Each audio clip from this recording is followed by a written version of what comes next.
Bom, gente, aí quando a gente fala de domínio, é importante que a gente entenda que domínio é autoridade, domínio é possessão, é ter o pertence de alguma coisa, exercer influência, império, é controle de território. E quando Jesus venceu a tentação, ele provou para Satanás que ele não estava disposto a barganhar. A igreja também tem que provar a Satanás e esse sistema corrompido que impera na terra, que ela não está disposta a barganhar. Porque quando o homem desobedecer a Deus, ele permite que o diabo, ele reine, ele permite que o diabo plante a sua cultura maligna na terra. Vou te dar um exemplo, foi o que aconteceu e que nós percebemos lá em Gênesis capítulo 6, versículos 5 a 8, que mostra Deus constatando o corrompimento de todo o gênero humano e disposto a destruir todo o gênero humano por causa desse corrompimento. Mas a Bíblia explica isso. Onde a Bíblia explica isso? Lá em Mateus, capítulo número 13, versículo 24 a 30, na parábola do joio e do trigo, que nós cristãos aplicamos hermeneuticamente no sentido do que está dentro da igreja, mas muitas vezes não está 100% convertido, aquele que se diz filho, mas não é 100% filho. Mas o texto de Mateus, capítulo 13, versículo 24 a 30, está dizendo o seguinte, que o homem dormindo, veio o maligno e lançou a semente ruim na plantação que era boa. Se você observar o que a parábola do joio e do trigo está falando sobre o mundo. Aliás, o próprio Senhor Jesus explica na sequência. Deus, ao criar o mundo, ele criou de forma boa. Tudo que Deus criou era bom. Olhe para Gênesis.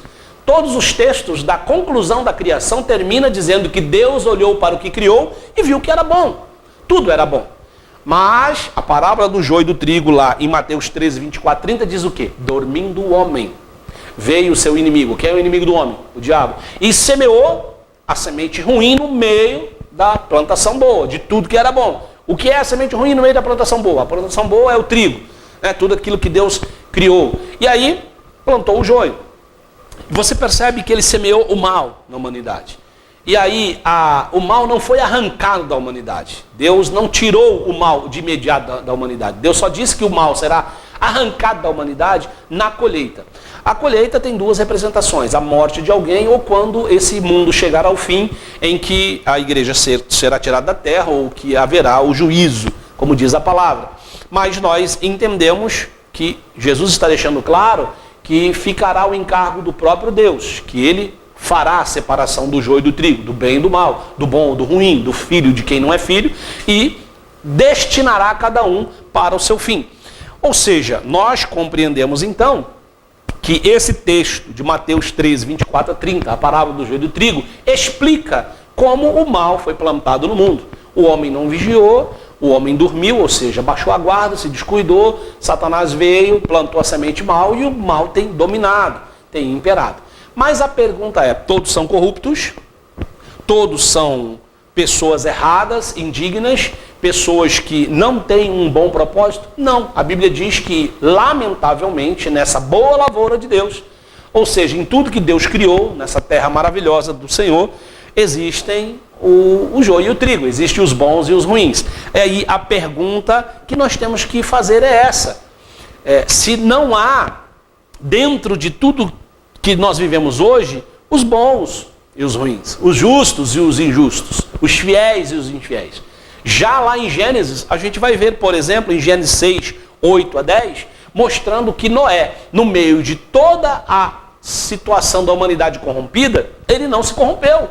Noé se manteve íntegro. A Bíblia deixa claro que Noé ele era justo em suas gerações e achou graça diante dos olhos de Deus. O que a Bíblia quer dizer com Noé ser justo em suas gerações? Eu vou citar para você, eu não estou lendo por causa do tempo, para não te cansar, porque esse assunto é bem complexo e extenso, mas eu vou citar para você, Gênesis capítulo 6, versículo 8 e 10. O que a Bíblia quer dizer sobre Noé ser justo em suas gerações? A Bíblia quer dizer que Noé, ele nasceu, cresceu e vivendo uma vida de justiça. Então, ele como criança, como adolescente, como jovem, como adulto, como marido, como pai, como cidadão, ele foi uma pessoa que andou corretamente, andou em integridade diante de Deus, homem justo em suas gerações.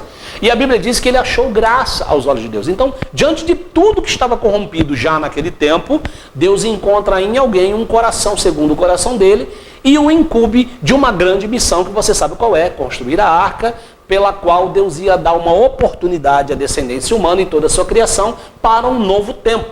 Ou seja, ali Deus já manifestando a sua graça, mas dando a um homem uma função de governo, uma incumbência para que ele fizesse algo para o bem da humanidade. E isto é importante você entender. É possível, no meio de um sistema todo corrompido e estragado, que ainda haja alguém com um coração reto e íntegro tentando fazer o que é bom. Porém, claro, é uma minoria, sim, é pequena ou menor quantidade, obviamente, mas isso a Bíblia nunca omitiu esse fato, né? Então é importante que você, assim como Deus encontrou em Noé esse homem que achou graça aos seus olhos, que você, cristão, que eu, cristão, saibamos orar e buscar em Deus discernimento para que mesmo no meio e num sistema totalmente corrompido, a gente consiga encontrar aqueles que andam em justiça e que procuram agir com integridade diante de Deus e diante dos homens.